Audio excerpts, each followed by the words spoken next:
Well, hey there! We dive back in time and into the oceans over 500 million years ago, just, because we can. Whoa! Watch out! It's not Megalodon or giant sea reptiles you need to look out for here. It's a bizarre, unearthly-looking creature called anomalocaris. The name means unlike any other shrimp, and I think you'll agree, it looks like a nightmarish cross between a shrimp and a modern-day centipede. 2 tentacles protruding from its face, each lined with razor-sharp teeth. Oh yeah, and this thing was about the size of your leg. With a wave-like movement of the flaps on each side of its body, it was graceful for a terrifying creature.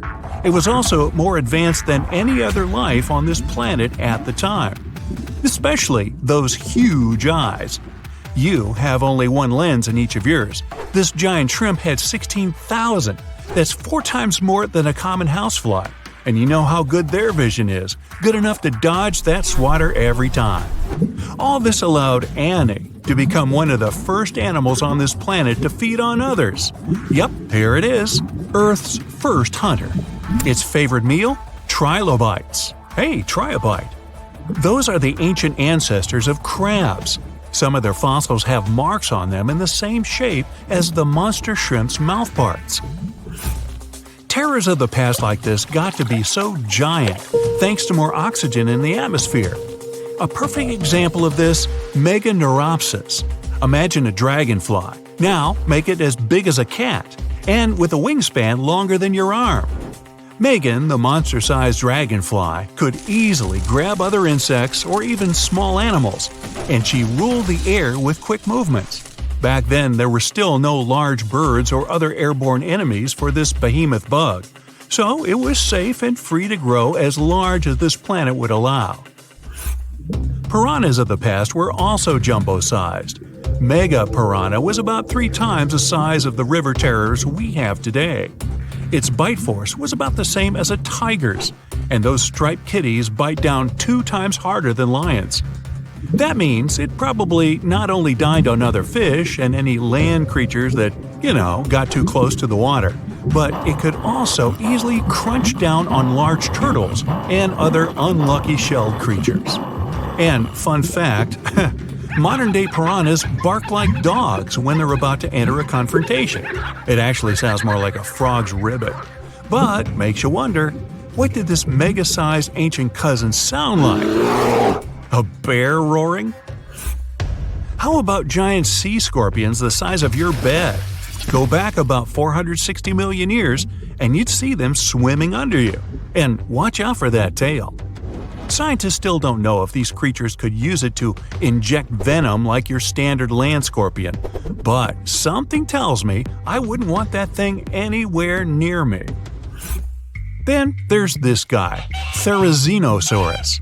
Terry looks sort of like a goose with long arms.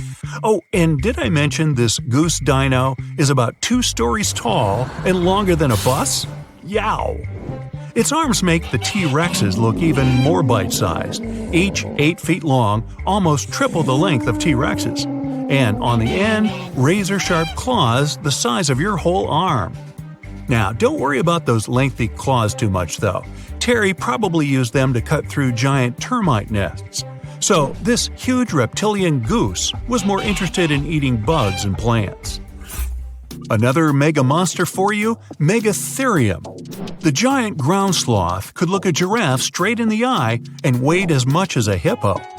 It moved mainly on its hind legs and used its massive tail as support. He had huge paws with colossal knife-sized claws. The sloth could use them to defend itself from enemies and to bend tree branches in search of food. But the biggest danger to the giant ground sloth wasn't dinosaurs or saber-toothed tigers. It was our own species. Yep, humans showed up just in time to meet this fellow and to, eat him up. Titanoboa was a terrifying 50-foot snake, as long as the great Megalodon itself. It was also more than 2 times heavier than the heavyweight champion among snakes today, the green anaconda. Crocodiles were a regular on this serpent's menu. Titanoboa could swim 3 times faster than the fastest Olympic swimmer our species has ever seen. It was quicker and more dangerous in the water than outside it. And don't forget the boa part of its name. This massive snake wasn't venomous. Instead, it liked to squeeze.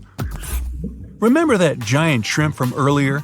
Well, Opabinia looks like its teeny tiny finger-sized cousin. And instead of two toothy tentacles, this thing had a vacuum hose coming out of its face.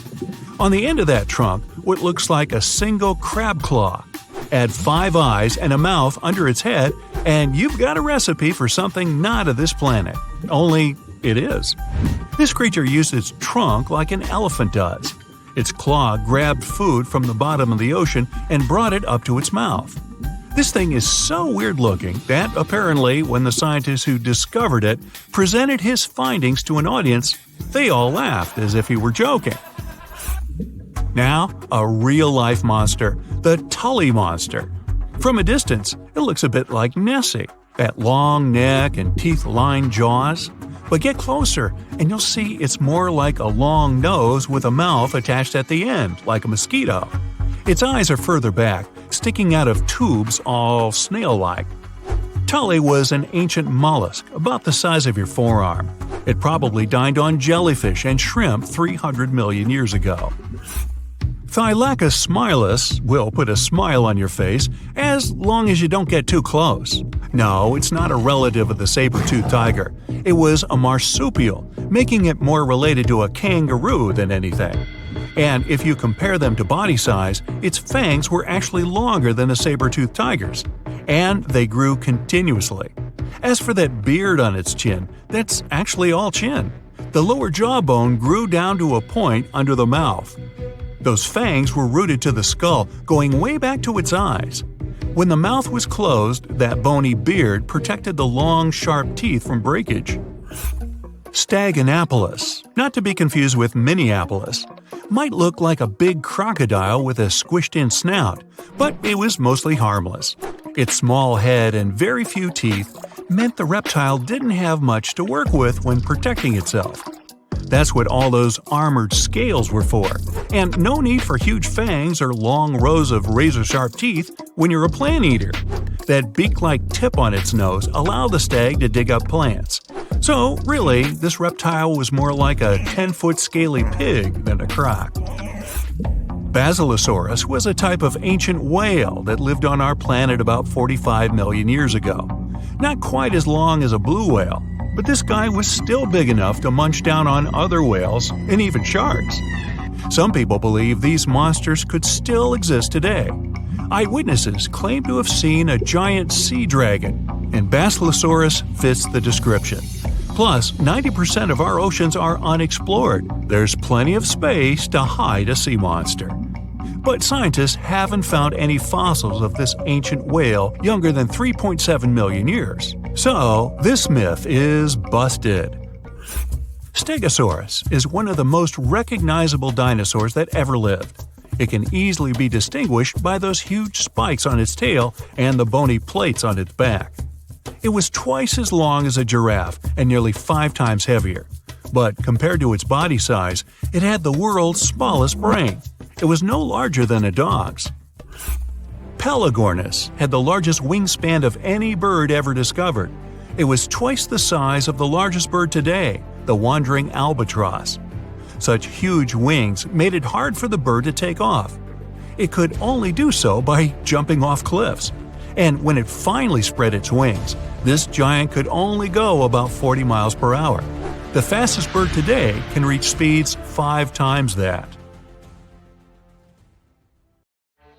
Well, here you are. You're getting into your submarine, feeling a bit anxious. You're going to descend hundreds of feet underwater to explore the ocean floor. So many things can go wrong. Technical issues, insane water pressure, dangerous marine monsters, mysterious eerie sounds. Wait, what? Eerie sounds so deep underwater? Yep, a strange humming noise is coming from the ocean depths. What makes it even creepier is that it only appears during dusk and dawn. This noise might act as a dinner bell, since it's likely to have a connection to massive groups of sea creatures moving up and down through the water to feed. But so far, it's just a theory. Using highly sensitive underwater microphones, researchers recorded a mysterious low-frequency hum at depths of 660 to 3,300 feet. The sound wasn't very loud, just 3 to 6 decibels above the usual ocean background noise. For comparison, when someone is whispering in a quiet library, the sound reaches 30 decibels. The underwater noise also had a puzzling or humming quality. The weirdest thing? Despite their efforts, the researchers couldn't pinpoint a single species responsible for the sound.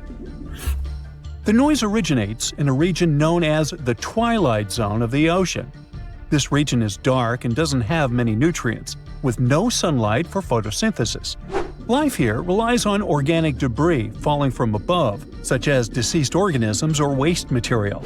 At the same time, while it may sound barren, the twilight zone is far from empty. A 2015 study estimated that up to 90% of the world's fish could live in this zone, including many undiscovered species. Now, back to the mysterious noise. The researchers believe the sound may be linked to the vertical migration of small marine creatures like fish, shrimp, and squid. These animals move upward toward the surface at sunset to feed on plankton and nutrients, using darkness to avoid predators. At sunrise, they return to the depths to hide. This migration, which is one of the largest animal movements on Earth, involves billions of organisms and occurs daily. Scientists suspect that the strange hum might occur during this migration, as a way for the creatures to communicate or coordinate their movements. It might also serve as a signal to indicate when it's safe for a group to go to the surface and feed. If some animals indeed use the hum to communicate, it could help us understand deep-sea life better. The Twilight Zone has always been considered a quiet environment, but such a discovery hints at complex social behaviors and interactions among its inhabitants. But it's not only the ocean that produces bizarre sounds. Earth is humming non-stop too. Unfortunately, you can't hear this soundtrack. This hum isn't from earthquakes. It's produced by subtle ongoing vibrations in the planet's crust. They're too faint for us to feel and can only be detectable with special equipment. Scientists have long known about this phenomenon called free oscillation and have recorded this persistent hum. Earthquakes are the most noticeable ground movements. According to the U.S. Geological Survey, Earth experiences about 500,000 earthquakes every year. Of those, only 100,000 are strong enough to be felt, and around 100 cause noticeable damage. But in the quieter moments between earthquakes, the planet is still constantly vibrating with smaller, unnoticeable movements. Unlike the sudden jolts of earthquakes, this hum is steady and uniform, and it's a byproduct of microseismic activity. Seismometers, tools used to record ground vibrations, can detect this sound anywhere on land. For years, researchers have been debating the origins of this hum. Some thought it came from ocean waves reaching deep into the seafloor. Others believed it was caused by colliding waves on the ocean's surface. By 2015, scientists had confirmed that both factors contributed to Earth's constant vibration. And although this hum has been recorded on land, now we also have much clearer, more detailed underwater recordings. To study the hum, researchers used spherical seismometers on the seafloor in the Indian Ocean near an island east of Madagascar. Between September 2012 and November 2013, they placed 57 freefall seismometers across a 772 square mile area. These devices are designed to sink into the ocean floor and record even the faintest vibrations. Over the course of the 11-month study, the team filtered out noise from ocean waves and seafloor currents. They got clear, consistent signals of Earth's hum, with peaks at frequencies between 2.9 and 4.5 MHz, far below the range of human hearing, which starts at 20 Hz. The discovery of Earth's hum from the ocean floor is more than just a scientific curiosity. It gives researchers a new way to study how energy moves through the planet's crust and mantle. In any case, the world around us is filled with weird sounds that sometimes remain unexplained. One of the most intriguing examples is the bloop, an incredibly loud underwater sound recorded in 1997 by the U.S. National Oceanic and Atmospheric Administration. The sound lasted about a minute and began as a low rumble, which then increased in frequency. It was so loud that underwater microphones detected it across an astonishing 3,000 miles. Initially, some experts thought it was the call of a massive unknown sea creature. However, NOAA later determined that the source likely had been the calving of icebergs, when giant pieces of Antarctic glaciers had been breaking off and crashing into the sea. The sound, known as Julia, a strange cooing noise, could have been produced by an iceberg scraping along the ocean floor. Another sound, dubbed train, due to its resemblance to the sound of train wheels on a track, likely originated in Antarctica's Ross Sea. Then there is upsweep, a recurring seasonal scratchy noise detected in the Pacific Ocean since 1991. Despite years of research, its exact cause remains unclear. The underwater world also has bizarre sounds that can be described as choirs of fish. Scientists studying marine life off the coast of Port Hedland in Western Australia discovered that many fish species sing in synchronized choruses at dawn and dusk, much like birds. Over 18 months, researchers recorded tons of sounds, including foghorn-like calls from black jewelfish and rhythmic ba-ba-ba sounds from batfish. These fish songs, which often involve repetitive calls that overlap in large groups, are especially important for breeding, feeding, and territorial behavior. Deeper in the ocean, NOAA researchers also explored the sounds of the Challenger Deep, the deepest part of the Mariana Trench. They used a titanium-encased microphone that managed to survive the crushing pressure, over 1,000 times the atmospheric pressure at sea level. Over 23 days, the recorder captured loads of noises, from the haunting songs of whales to the rumble of distant earthquakes. Now, we've already figured out that the ocean is filled with strange sounds, but you can also hear weird noises above ground. One of the most puzzling is the hum, a low-pitched noise reported by people in specific areas, such as Taos, New Mexico, or Bristol, England. The sound is often described as a faint engine-like drone, and its source remains a mystery. Some researchers think it might be a psychological phenomenon, where people focus on subtle background sounds they might otherwise ignore. In any case, no definitive answer has been found yet. Geological formations can sing too. Utah's Rainbow Bridge, a massive 300-foot-high sandstone arch, vibrates like a guitar string when exposed to sounds, distant earthquakes, or waves near Lake Powell. Scientists have studied its frequencies to understand how such vibrations could affect the bridge's stability over time. Interestingly, visitors to the Rainbow Bridge have reported hearing faint humming sounds too. The skies also have their own eerie noises. For centuries, people in polar regions have described faint sizzling, popping, and cracking sounds, accompanying auroras. A Finnish researcher made the first known recordings of these sounds and traced their origin to electrical discharges in the lower atmosphere, about 230 feet above the ground. These charges, caused by magnetic storms fueling auroras, produce faint sounds during calm and clear nights. Other natural phenomena, such as icebergs grinding against the seafloor or volcanic activity on the ocean floor, produce groans, rumbles, and crackling sounds that scientists study to learn about glacial movements and underwater geological activity.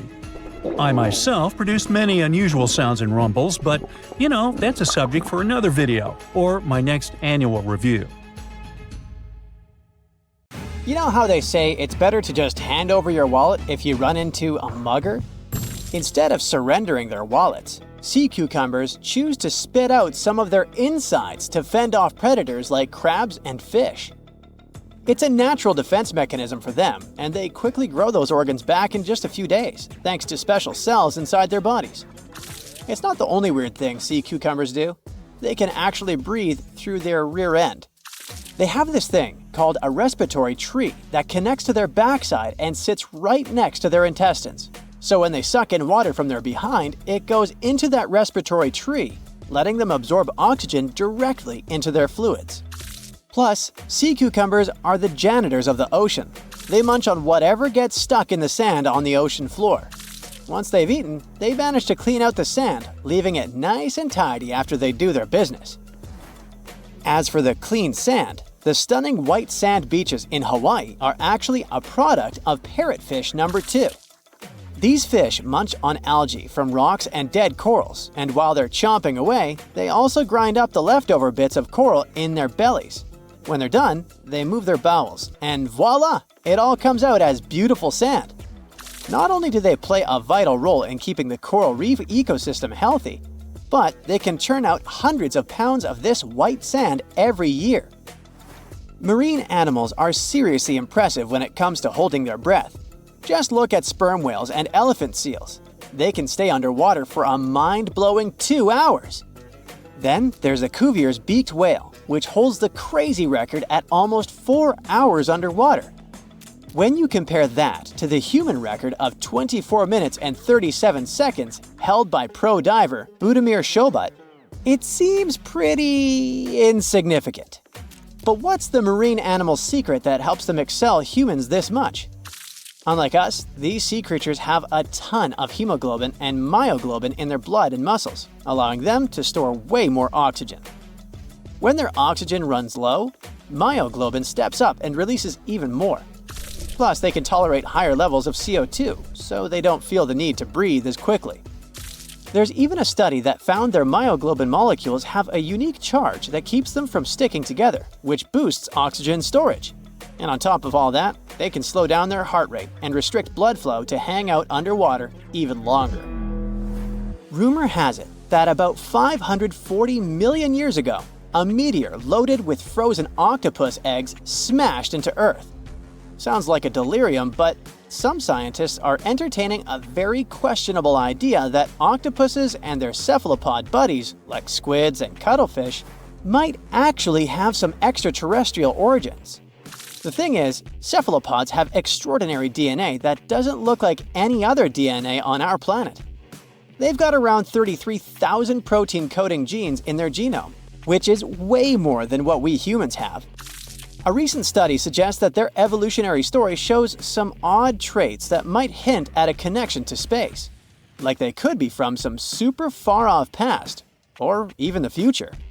The researchers went as far as to claim that modern octopuses could be the descendants of these frozen creatures that hitched a ride on comets and splashed down in our oceans.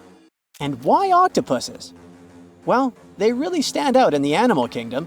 They can use different tools to build their own houses, and they can even solve everyday problems independently of their brain, as 2/3 of an octopus's neurons are in its arms. These traits seem to have just appeared out of nowhere during evolution. They even tossed around another quirky theory. What if an extraterrestrial virus crashed into early squid populations and gave them a crazy boost in evolution, turning them into the octopuses we know today? Anyways, these are just fun speculations without any hard proof. Now, this funky object is an animal, not a rock. It's called sand dollar. Just look at the shape of its shell. Once sand dollars are exposed to the sun, their shells lose their soft, spiny covering and become bleached white. Back in the day, beachcombers thought these shells looked a lot like big silver coins, kind of like the old Spanish dollar that was about the same size. But if you prefer, you can call them sand cakes instead. These quirky creatures have tiny spines on their surface, and they glide along the ocean floor. They use small tube feet that line the grooves on their underside to grab bits of food like plankton and algae, which they then send to their mouths. Inside, they have 5 triangular teeth that help them munch on their meals. In some Georgia folklore, sand dollars are said to represent coins lost by mermaids. Sand dollars have a unique talent for cloning themselves. They can do this for a bunch of reasons, like when a predator comes around. Some species of sand dollar larvae can actually split in half as a defense mechanism. It takes about 24 hours for them to clone themselves, and the new larvae end up being about 2/3 smaller than the original, which helps them hide from danger. Wait, is that a giant sea hot dog racing through the ocean? Sorta. Some scientists have joked that sperm whales seriously resemble enormous hot dogs. These massive creatures can take quick naps, standing up for about 10 to 15 minutes. They only sleep about 7% of the time, mostly between 6 p.m. and midnight. Sperm whales also have a cool ability to retract and extend their eyes, thanks to a thick retractor muscle around them, but they can't actually roll their eyes in their sockets. Plus, they have the most asymmetrical skull of any mammal out there. Oh, and let's not forget, they have the largest brain of any living creature, weighing in at over 9 pounds. Unlike us humans, if dolphins went into full-on snooze, they'd stop breathing and could drown. So they figured out a genius solution. They let only one side of their brain sleep at a time. This means one half stays awake to keep them breathing and watching out for any potential threats. When they snooze, they only close one eye.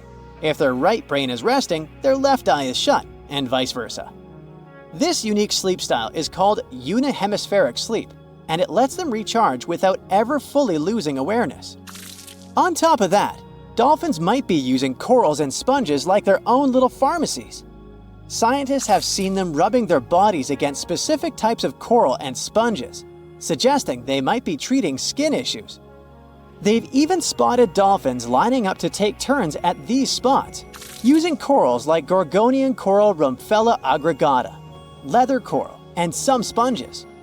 What's really fascinating is that researchers have analyzed these corals and found they contain compounds that could help with dolphin skin conditions, which can sometimes lead to infections and lesions. Now, the big question is figuring out exactly how each type of coral helps dolphins, and if it really boosts their health overall. Sea urchins aren't exactly the Usain Bolts of the ocean. They move slowly by crawling with their tube feet and occasionally give themselves a little push with their spines.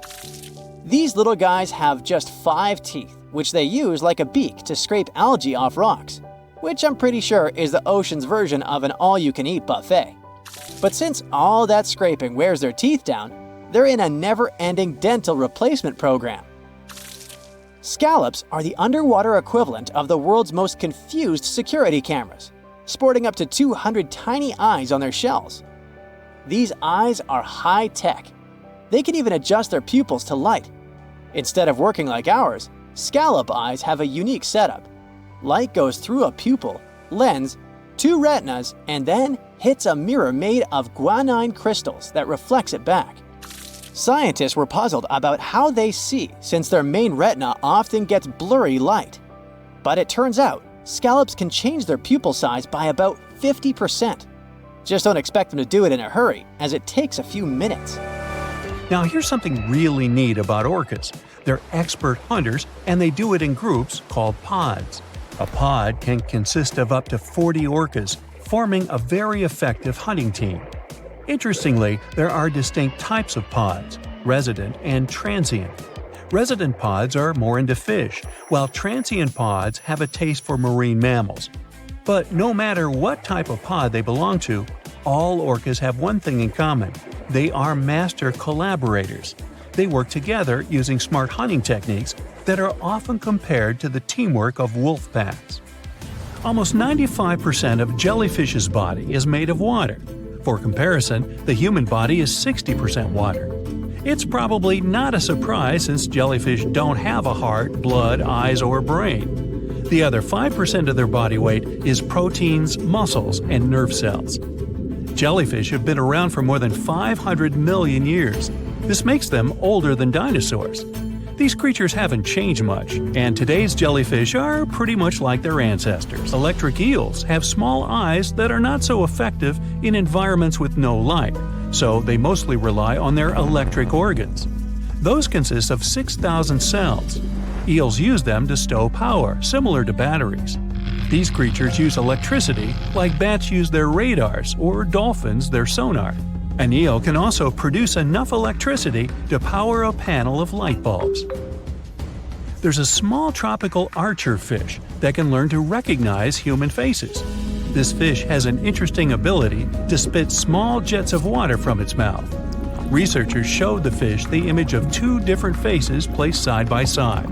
One was unknown and the other was familiar. The fish was supposed to spit water at the familiar one.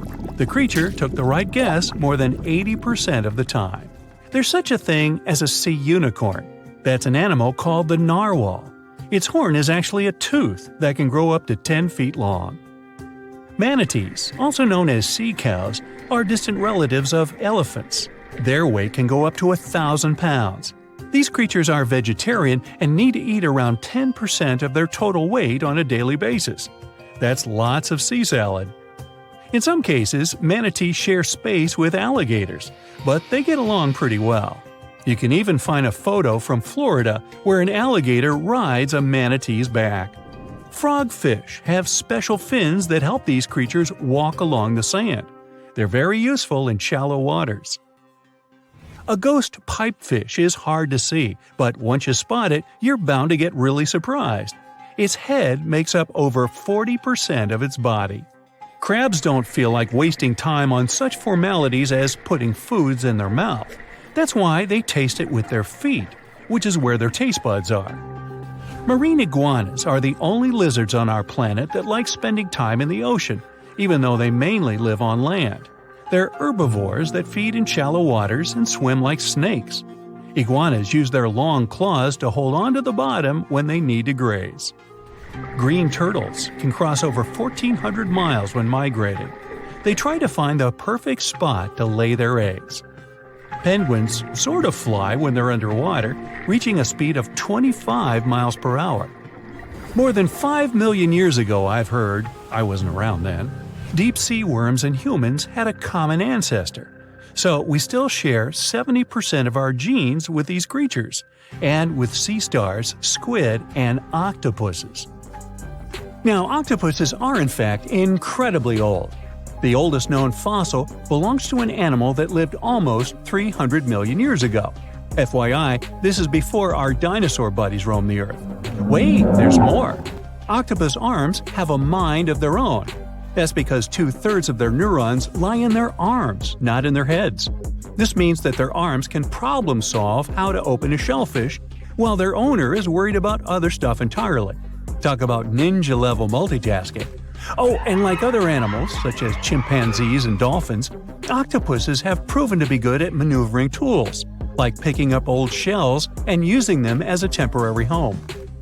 Now, of course, the most intelligent animals on our planet are humans, according to humans. But we don't seem to give pigs enough credit. Pigs are so smart they can play video games. No, not Minecraft. But in a recent academic study, scientists had 4 pigs play a joystick game. They had to manipulate the stick so that the moving ball would hit the wall and then they would get a treat. All 4 pigs did great in the test, which was surprising even to the scientists. Now, pigeons also aced an impressive test. They were trained to differentiate a Picasso painting from a Monet one, which they had no trouble learning. Then they were able to apply this knowledge, identifying works of art they had not previously seen, meaning they really understood the difference between each painter. Poor things are always seen as a nuisance. Now, if we placed kangaroos in an Animal's Most Amazing Ability contest, they'd win. It's mainly because they break the four-legged rule. A special species of kangaroo, the red kangaroo, uses its tail to help propel it forward. Now, visually, it has 4 limbs, but in practice, it uses 5. They're biologically built to use their tail as a 5th limb, since it's packed with articulated vertebrae and thick muscles. Of course, it had to be an Australian animal. Deep within the Sahara Desert, you'll find a little creature known as the fennec fox. This huge-eared animal adapted perfectly to survive in its hostile environment. The huge ears help them to dissipate the unbearable heat of the desert, as well as help them to hunt for underground prey. Now meet this guy. Unlike what its name might suggest, the red panda is closer to a raccoon than it is to a giant panda. You'll find a lot of these cat-sized creatures in the Himalayan region, hopping from tree to tree and bundled together trying to keep warm in the harsh weather. They're gentle and friendly like their big panda cousins, and occasionally enjoy eating some bamboo sticks. And then there are bees. Compared to humans, bees' brains are the size of pinheads, yet they are capable of astounding things. Let's say a bee is running low on energy after a long search flight. This bee desperately needs a drop of honey in order to continue flying, but smartly enough, she doesn't need to go back to the hive to recharge. She can ask a fellow beehive mate for a drop of honey directly from this other bee's stomach and continue flying.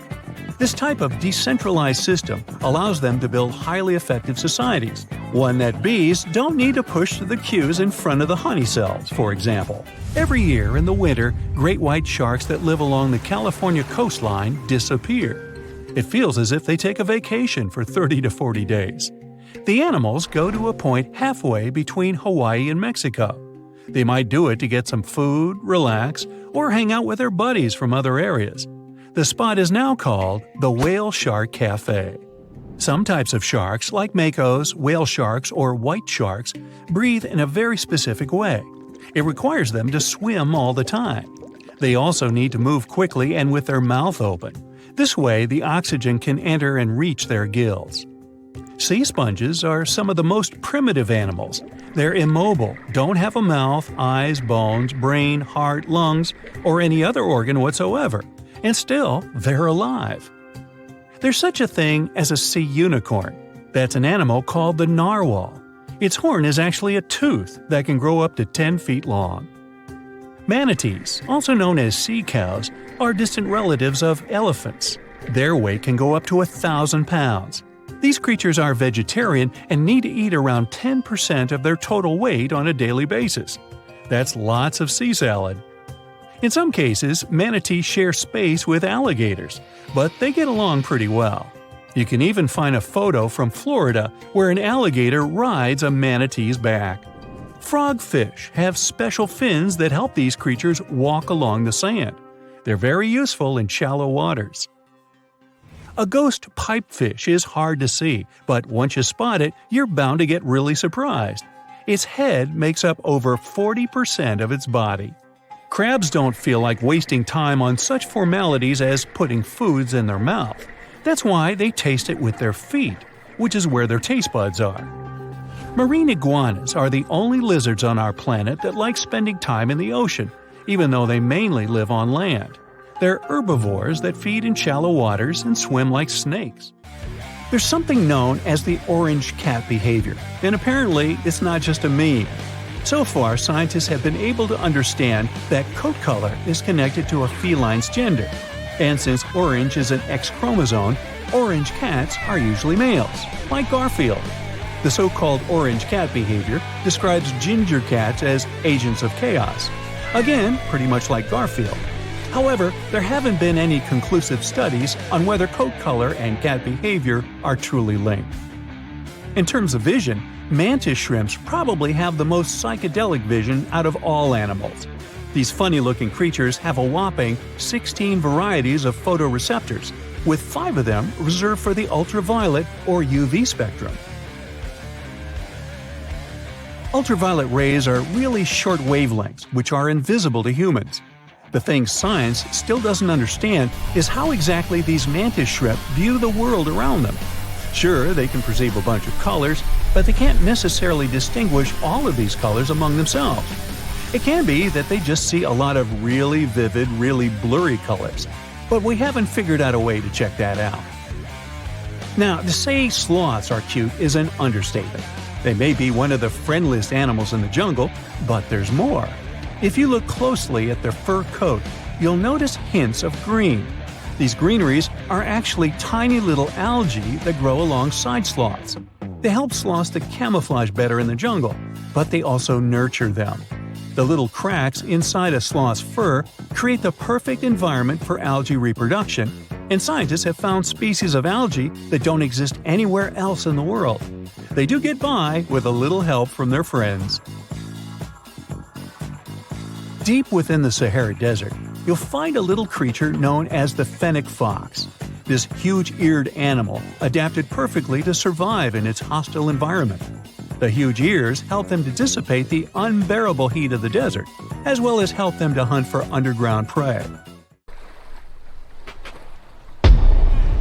Many terrifying animals live deep beyond the waves, like this vampire squid living 3,000 feet below the surface in almost complete darkness. This animal has a cloak, like a vampire's. That's why it's called the vampire squid. Deep down at the bottom, it can't use ink to defend itself. So this animal has developed an unusual tactic. It glows slightly to scare away predators. If this tactic fails, the vampire squid can turn its body inside out, revealing tiny spikes. When you translate its scientific name, Vampiroteuthis infernalis, it literally means vampire squid from the nether. Despite its terrifying looks, it's a harmless ocean animal. This previous creature was not from space, but this object definitely is.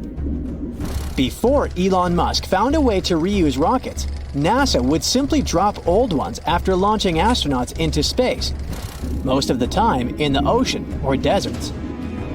In 2012, Jeff Bezos launched a mission to find the Apollo 11 rocket. They found it by using sonar, but it was in terrible condition. It was sitting on the bottom of the ocean, not far from the predicted site. They were able to rescue the engine and reconstruct 2 of them. The most famous lost city is Atlantis, but sadly, we still haven't discovered it. However, Heraklion was also just a myth until one British pilot saw something that looked like a city while flying over the Mediterranean Sea.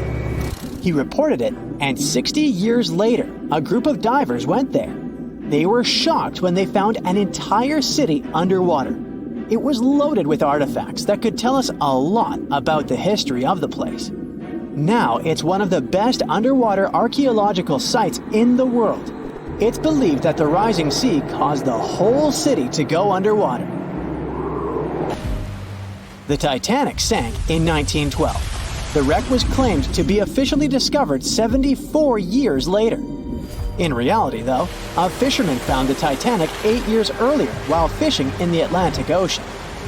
He was pulling out his net when he spotted a head stuck in it. Luckily, it was just a doll's head.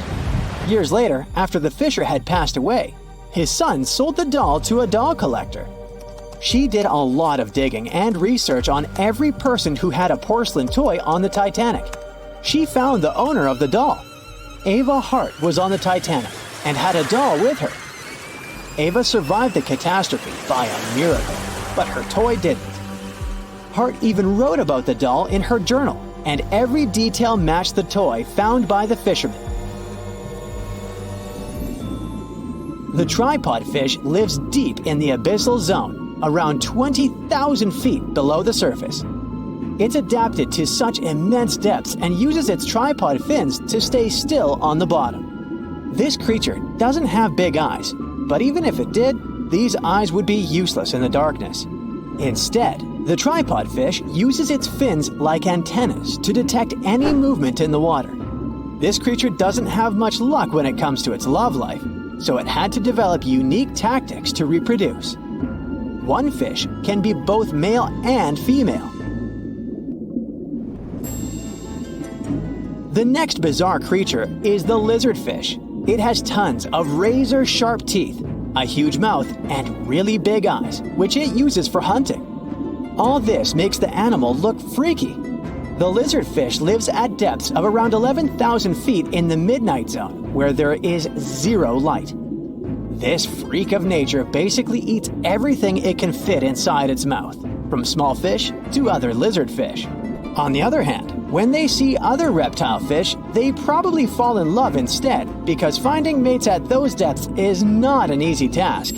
Like the tripod fish, the lizardfish can be both male and female at the same time. When you think of a river, you usually picture it on land. Still, nature is quite unpredictable, and it created a river flowing under the ocean in California. It's running at a depth of around 2 miles.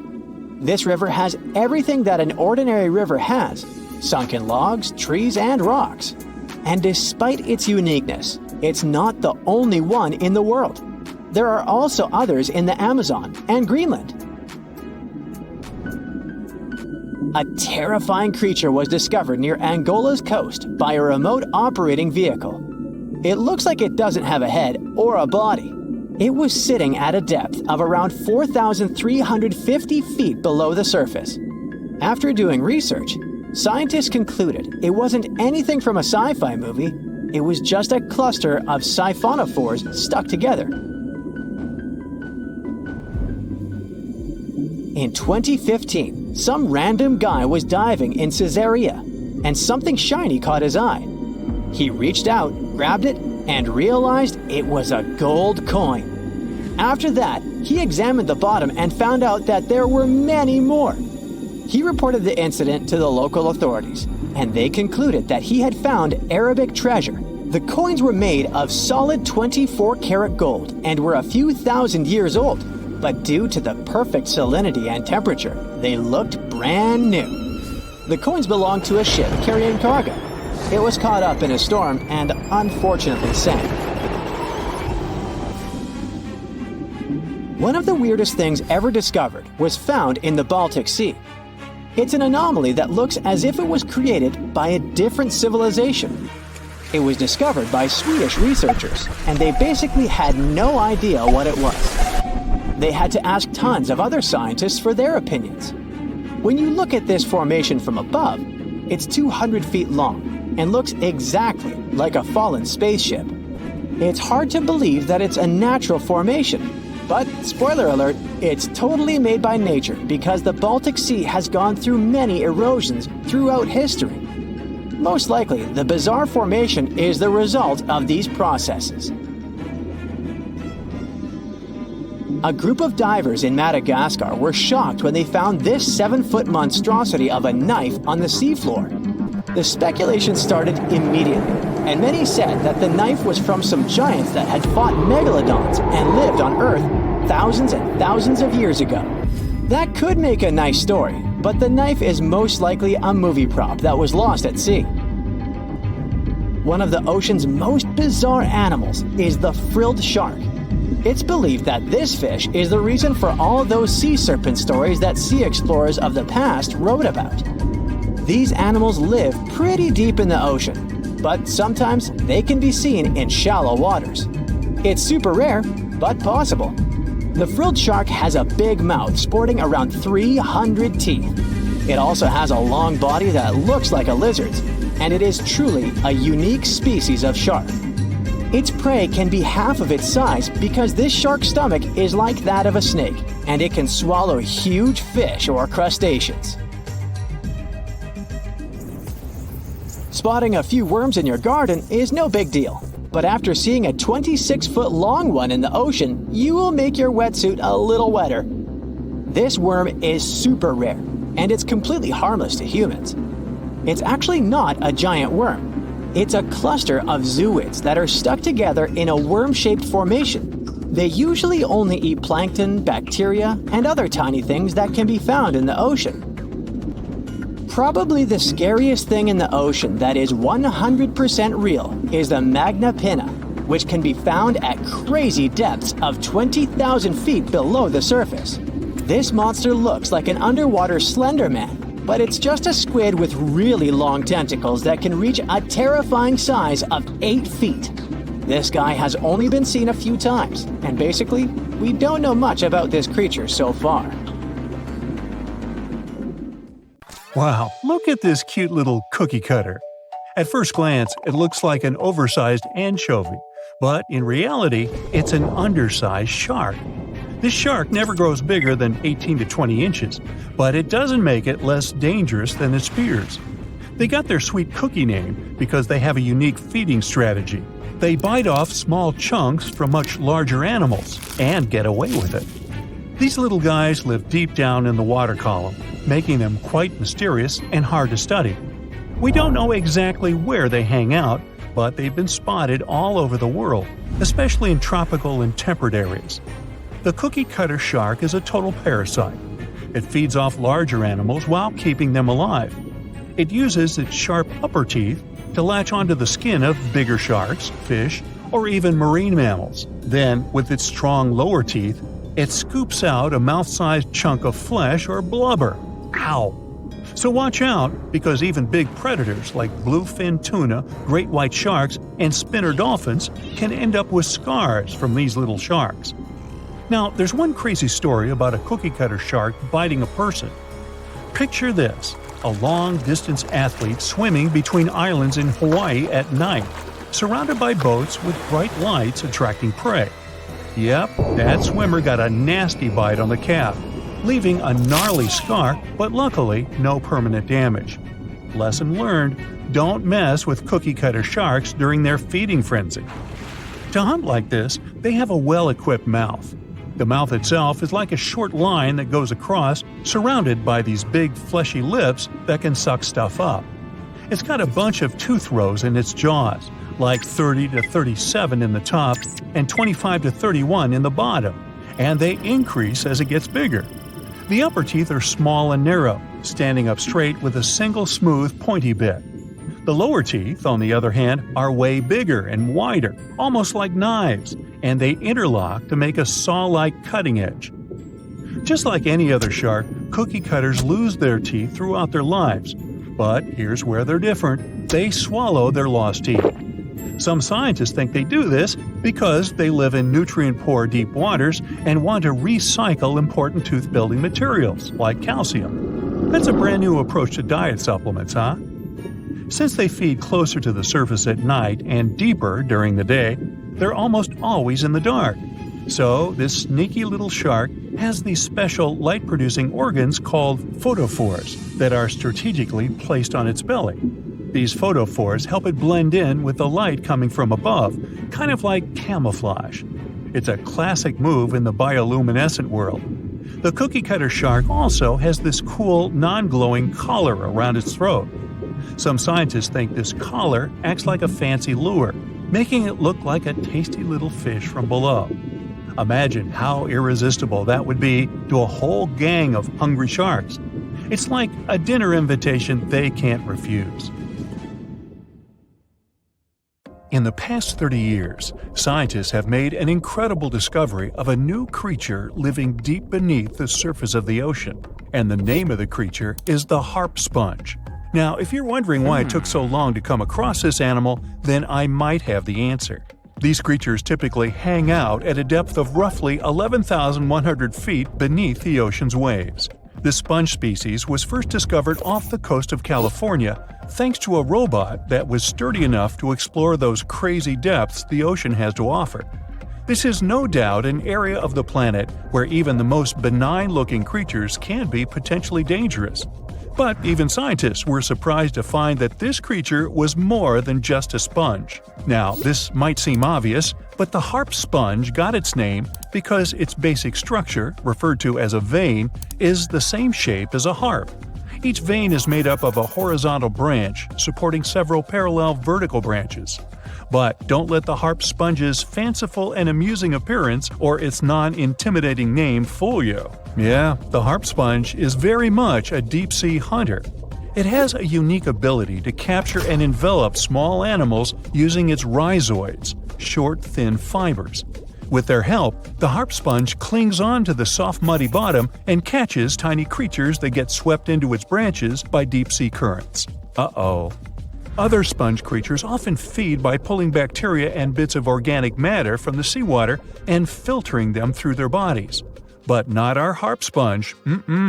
Instead, it snatches its future meal with minuscule barbed hooks that cover each of the harp sponge's branches. Now, harp sponges prefer tiny crustaceans like crabs, crayfish, shrimps, and prawns. Once the harp sponge has one of them in its clutches, it envelops the animal in a thin membrane before slowly beginning to digest it. So, pal, what's eating you? Oh, harpo? Too bad. Researchers believe that harp sponges use this method of feeding because there aren't enough nutrients that deep down. This makes traditional filter feeding less effective. Research has shown that the creature is still in the process of evolving. Early harp sponges, researchers found, only had 2 veins, but later, scientists discovered other harp sponges that had 6 veins. The harp sponge might have evolved this elaborate candle holder-like structure to increase its surface area.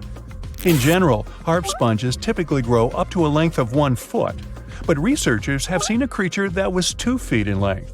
The harp sponge is not only very unusual, but also beautiful to look at. See those tiny white balls on top of the branches? Now, why don't we look at some other creatures that live below the photic zone of Earth's oceans? The photic zone means the area beneath the ocean's surface that still receives some sunlight.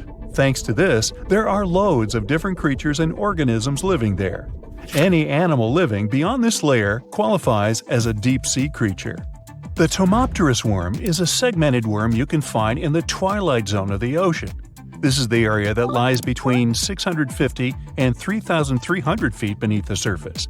These creatures are often no more than 1 inch long, but the largest of them can grow up to 1 foot. While swimming around and feeding, these worms do what researchers describe as an amazing smooth dance. That's because the creatures can swim extremely quickly and maneuver at tight angles with ease. Now, I know most people hear the word worm and think of the common earthworm, so it's quite interesting to know there's a deep-sea worm out there that never leaves the water during its entire life. Similarly, most of us try to avoid jellyfish that either rest on the sand or sit on top of the ocean waves.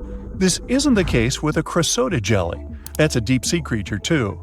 This beautiful jellyfish is mostly ruby red, bright orange, or electric purple. That's what helped researchers realize they had found a new species of jellyfish.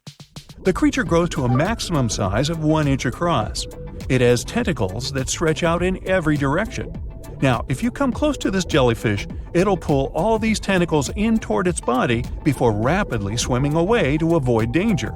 Yes, you are dangerous. The crocodile jelly is extremely rare. You won't see it very often. You might need to borrow that deep-sea diving robot I mentioned earlier. While worms and jellyfish might seem quite harmless, this isn't the case with the Pacific viperfish. Ooh. This creature is equipped with a noticeably big mouth, like me, and the needle-like teeth inside are key to its hunting strategy. Pacific viperfish live at around 5,000 feet below the ocean surface, but they're among those numerous marine animals that migrate each night from the ocean depths toward shallower waters to dine. What's on the menu for dinner tonight? Lots of small fish and shrimp. The creature can grow up to 12 inches in length. Its 2 front fangs, which stick up from the fish's bottom jaw past its own eyes, are especially dramatic. When the fish unhinges its jaw, its mouth can open wide enough to engulf smaller animals, and the teeth form a cage to prevent an escape. Now, have you ever seen an underwater creature that looks like a strawberry? Trust me, it does exist. Just look at these dots on the strawberry squid. The creature has a big eye and a smaller one. You might think this unconventional pairing would be awkward and uncomfortable, but it's actually the opposite. The big left eye looks upward. It spots shadows cast by other animals in the dimly lit waters above. The eye's tubular shape helps it collect as much light as possible. On the other side of the squid's head, you can see its right eye. It's small and looks downward. This eye searches for flashes of bioluminescence produced by animals lurking in the darker waters below. Now, bioluminescence means the production and emission of light by living organisms. By the way, the squid has a nickname. And no, it's not Squiggy, although that's a great one. It's known as the cockeyed squid. This is simply due to the remarkable difference in size between its 2 eyes. I think I like Squiggy better. And so it goes. Since light doesn't reach the deep sea, the strawberry squid's body actually looks black. This helps the creature hide from enemies, such as sharks and dolphins. In general, the strawberry squid grows to a length of 5 inches. It typically lives around 3,000 feet below the surface, but floats to shallower waters at night. Now, the feather star is a marine creature without a backbone, but with feather-like arms that radiate from the center of its body. These creatures first appeared around 200 million years ago. Related to sea stars, they look like a flower, but if you approach them, they'll quickly swim away. But not all feather stars can swim. Many species can only crawl along the bottom of the seafloor. Like some of the other deep-sea creatures we've looked at, the feather star can adapt to its surroundings. It has a creepy ability to shed its arms, the same way some lizards can shed their tails. This also helps them escape from their enemies. Feather stars live all across the globe, from the equator to the poles, from the shallow waters on top of reefs to the deep, deep sea. Now, given that we're dealing with mysterious creatures, the name of this one is quite fitting. The swift vampire squid should be the official symbol of life in the deep sea. The animal has a dark red body, huge blue eyes, and a cloak-like web that stretches between its 8 arms. This, along with its name, may suggest that the creature is some form of a terrifying hunter. In reality, though, the vampire squid is a soft-bodied, timid creature, about the size, shape, and color of a football. It grows to roughly 12 inches in length and lives 3,000 feet below the waves. There's almost no oxygen there, but also relatively few predators. Whew, I think I'll need to decompress from this one. It was one of the biggest creatures ever to roam the earth. It was longer than your average school bus and could easily weigh more than 10 elephants combined. But where did it live? How did it end up having this size? And most importantly, why is it extinct nowadays? Let's find out. The Megalodon was the largest predator ever known in our planet's history. In terms of its location, the Megalodon lived practically in all waters on our globe, except near the poles.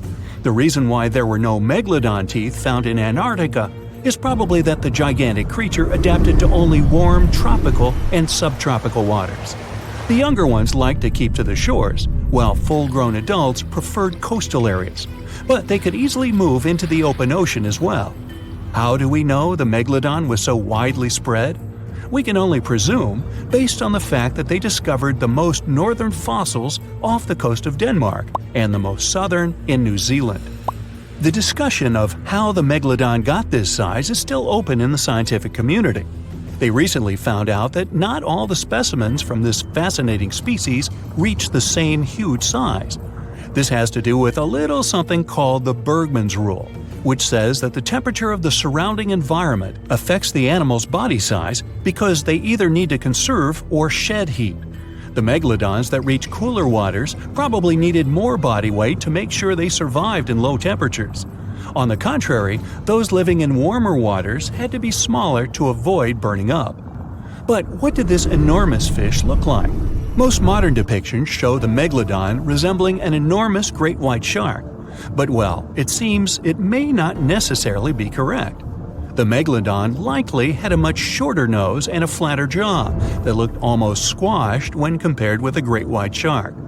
It also seems to have something in common with the modern blue shark: extra-long pectoral fins.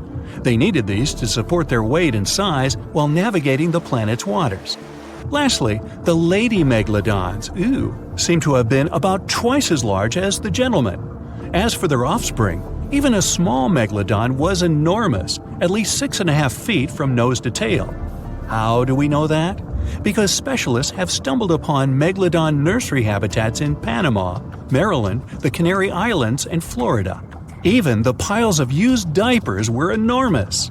Nah, not really. Surely the scariest aspect of the megalodon's looks was its mouth.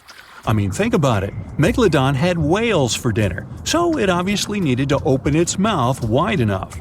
Scientists have estimated that its jaw would span a mind-boggling size, 9 by 11 feet wide. Just to paint you a better picture, that means it could have easily gulped down 2 adult people side by side. Wait, which 2 adults? Those impressive jaws also feature 276 teeth. Based on modern reconstructions of the force of its bite, it looks like it may have been one of the most, if not the most, powerful animals of prey ever to exist. For comparison, humans can have a bite force of around 1,300 newtons.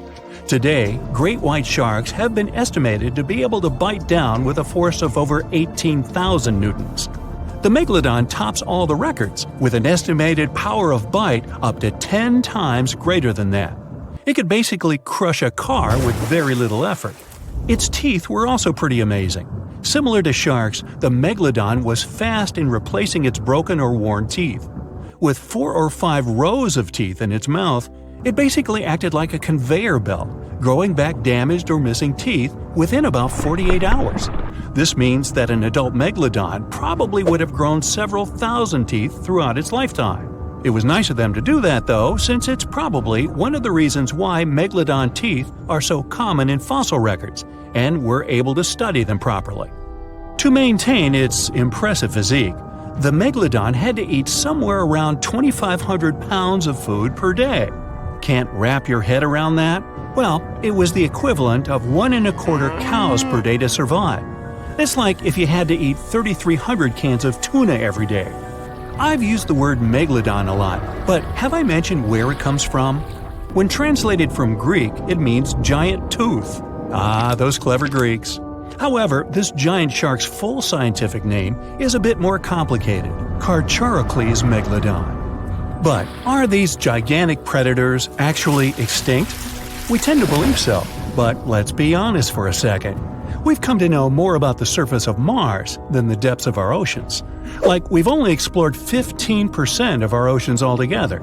Who knows what may be lying out there in the deep? Maybe some ancient predators? The Mariana Trench is the deepest oceanic trench on Earth. The Challenger Deep, its deepest part, is so deep that you could dip the whole of Mount Everest in there and it would still be over a mile above the surface. That's deep. If a megalodon or two ever needed a place to crash, that would be a discreet enough location. However, the Mariana Trench is not a particularly comfy place to be in. Because it's cold and steeped in total darkness and all. The temperatures here are around 36 degrees Fahrenheit all year round. And to top it all off, the pressure is 1,000 times stronger than at sea level. So it's safe to assume that if any megalodon is hiding in here, its teeth and bones might not be looking so good. Because of the intense pressure here in the Mariana Trench, proteins and calcium start to dissolve and disintegrate. That's why, for example, the Haddell snailfish, the deepest dwelling fish we've discovered, has evolved to feature flexible cartilage instead of bones. To survive here, the megalodon would also need to learn to navigate in complete darkness. That means they would have to either become luminescent or evolve to grow massive eyes like the giant squid. While it may sound like an intriguing and good idea for a movie script, most scientists don't think it's possible. Why? Well, most of them say it's because of the megalodon's size. Most foods that megalodons like to eat live in shallow ocean areas and not in the deep, deep sea. Specialists believe that if these animals were actually still roaming our waters, there's no way we wouldn't know about it. They would need to come up for dinner every now and then, right? Their food is also the most likely cause of why the megalodon is not alive anymore. While some specialists believe the megalodon became extinct because of a drop in the ocean water temperature, most scientists suggested that the shifting food chain dynamics may have been more to blame. Why? Because at some point, there was less and less of its primary food source, baleen whales, and at the same time, the numbers of its natural competitors, like smaller predatory sharks like the great white shark and whales, increased. The megalodon did live on this planet a lot more than we did, and way back when we didn't even exist yet.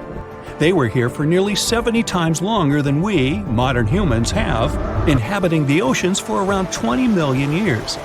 Homo sapiens appeared around 300,000 years ago. The megalodon managed to survive for so long mostly because of its unbeatable size. I mean, they can make a meal out of almost everything in the sea at the time. We may think about both of them as prehistoric creatures, but the megalodons and the dinosaurs never coexisted on Earth. The dinosaurs probably died out about 66 million years ago. Megalodons seem to have appeared a bit later. That's because the oldest megalodon fossils we have yet discovered are from the Miocene epoch, which began 23 million years ago. So long, Meg!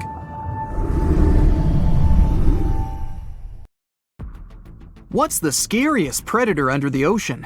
The crocodile? Huh, I don't think so. Loch Ness Monster?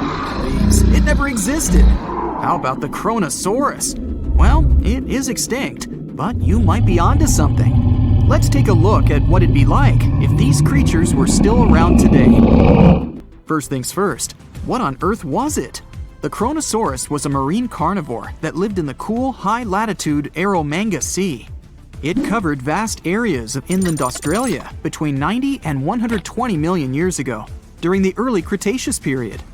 Near-complete fossils of the creature were also found near Colombia, which is a country that has a noted connection to prehistoric reptiles and turtles.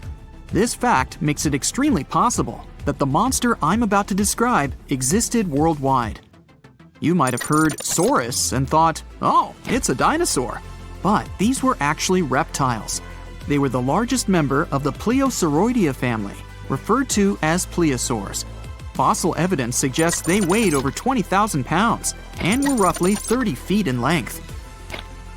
Just to put that in perspective, the longest crocodile ever measured was a saltwater crocodile by the name of Lolong from the Philippines.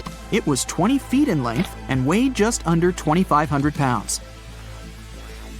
And that's still 10 feet shorter and incredibly lighter than the average chronosaurus, making the crocodile seem like nothing more than a glorified goldfish in comparison. Despite its terrifying length, the most physically daunting feature of the chronosaurus was its head. Its skull was about 8 feet long, which was actually proportionally large given the size of its body length. Anything that was unfortunate enough to end up inside the chronosaurus's mouth may have been given false hope. After all, the teeth of the beast weren't actually that sharp.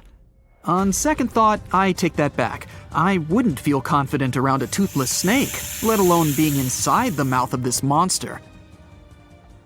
But it's true that the Chronosaurus's teeth weren't sharp, especially when compared to other carnivorous reptiles, such as crocodiles and alligators. The teeth of this prehistoric sea creature were instead conical. This means that they were cone-like in shape. Unfortunately, this lack of sharpness didn't make them less dangerous. The teeth were enormous and could be up to 12 inches long from the crown tips to the bottom of the roots. This obviously meant that the Chronosaurus had an extremely powerful bite. It was estimated to be up to 30,000 newtons, which is almost twice as powerful as the bite of a large saltwater crocodile. Because of the bluntness of their teeth, they weren't suited for twisting their prey once in their grasp, but the size and shape of the teeth made them perfect for simple open and shut biting. They would have had no problem crushing hard objects such as the toughest of shells any sea turtle could offer. Just like crocodiles, the Chronosaurus is believed to have had a short neck. This may have been an adaptation to allow the beast to successfully catch small evasive animals. Their body, in general, was fusiform and streamlined. This means it was narrowed at both ends and had very little resistance to the flow of water. The Chronosaurus was also equipped with 4 paddle-like limbs. The hind limbs were larger than the front ones. They could span approximately 7 feet in diameter. All in all, this set the Chronosaurus up to effortlessly propel itself through the waters and be an ultimate predator. Predator X, if you will? That's the name that was given to the fossil of a creature discovered near Svalbard, a Norwegian island group, in 2009. The fossil was identified as a 50-foot-long, 100,000-pound monster with a bite force of 33,000 pounds per square inch. This might be the highest bite force of any known animal. Although Predator X is yet to be classified as any specific type of animal, it was definitely a plesiosaur like the Chronosaurus. And even if it wasn't Predator X, the Chronosaurus was still most definitely a ferocious titan when it roamed Earth's oceans.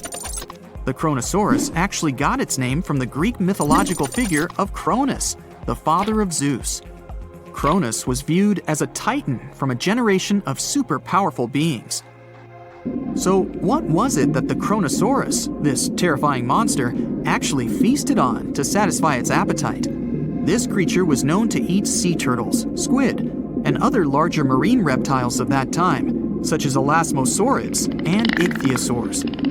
This suggests that if crocodiles existed in the realms of the Chronosaurus, they too might have turned into lunch for the beast. There's evidence from the fossil remains of the Chronosaurus that suggests that they also feasted on sharks, which I know is a disappointment to those of you who view that beast as the king of the ocean.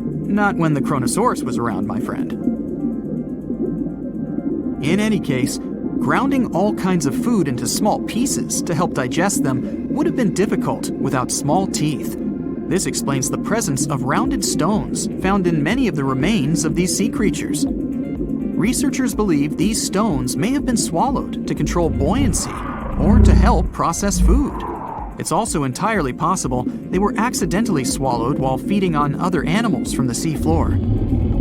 As if the Chronosaurus even needed to be a meanie with its already existing power and size, there's also evidence to suggest that it indeed might have been. It turns out that after using all its impressive attributes to catch its dinner, the chronosaurus first liked to play with its food, like a cat does with a mouse. I guess since the hunt was so easy for them, they needed to get their fun from somewhere else. Well, I think now you should have a good idea about these creatures. So let's ask ourselves what it would be like if they were still around today. And by the way, why aren't they? Well, the Chronosaurus was completely finished off by the same KT meteor that took out the dinosaurs 66 million years ago. But even before this catastrophic event, they were coming under increased pressure from an even bigger and more vicious family of carnivorous marine reptiles known as mosasaurs. You can't always be a top dog, I guess, or rather, top marine reptile. But what if this never happened, and they were still roaming Earth? Well, this might be obvious, but can you imagine what kind of impact that would have on sea tourism? Based on the impact that famous movies about sharks and killer whales had, what do you think the presence of a Chronosaurus in the ocean would do to beaches? The very creature that would eat sharks and whales for breakfast. Beaches would certainly become a great place to go for a quiet walk, because nobody else would even be there. And what about such activities as boating, surfing, and scuba diving? You think anyone would dare try them, knowing that this 30-foot beast could be lurking beneath them? Let's give humans some credit and assume most of them wouldn't. This would cripple the global sea tourism industry, which is responsible for earning roughly $143 billion every year. Just to make sure this shocking point hits home, the most expensive yacht to ever roam the ocean was called the History Supreme.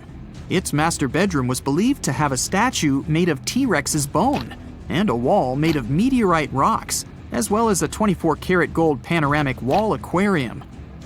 Anyway, this yacht was worth nearly $5 billion, meaning you could buy 38 of them with the money lost in potential damages to sea tourism caused by the Chronosaurus.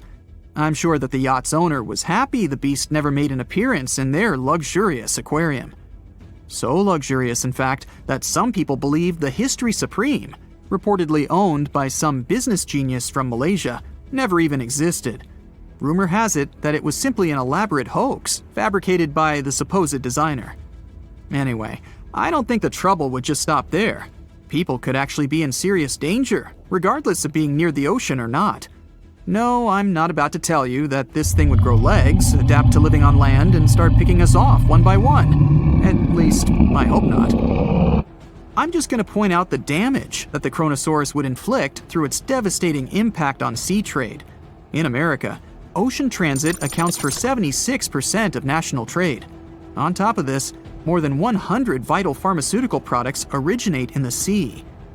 I'll also state the obvious and point out that the ocean is a huge food source for us humans. The presence of the Chronosaurus could have a great impact on our relationship with the ocean, something we usually take for granted.